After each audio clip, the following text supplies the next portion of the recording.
3, 2, 1, go!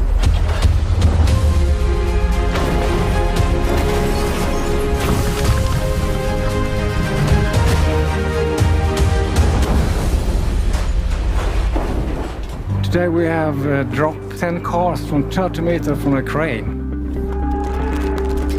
We do that because the rescue team or emergency service need to develop new methods to release people inside the car with a severe crash. We are several different rescue services that cooperate to find best practice in tools and methods and tactics regarding extrication in car accidents.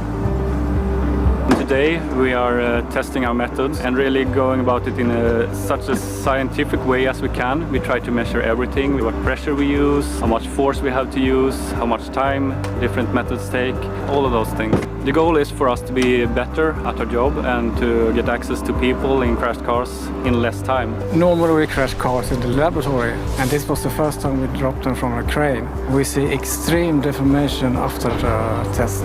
And we do this to give the rescue team a real challenge to work with. There are some different scenarios where we do extrications in modern cars. For instance, when a car hits a larger vehicle, or when we have accidents in very high speed, or when we have situations where a car is hit where there are no crumple zones, for instance like the T-bone accident. In these kind of situations, the people in the car are usually in a critical situation. We usually talk about the golden hour, and that means we have to have the patient in the hospital at the latest 1 hour after the accident has happened. A problem we have as a fire brigade is that when we do train normally, we usually get our cars from scrap yards, and these cars are most often 10, 15, maybe 20 years old, and they work very differently from the cars today regarding safety and hardness in the steel and how they work when we try to open them up. So therefore it's extremely important for us to work with new cars.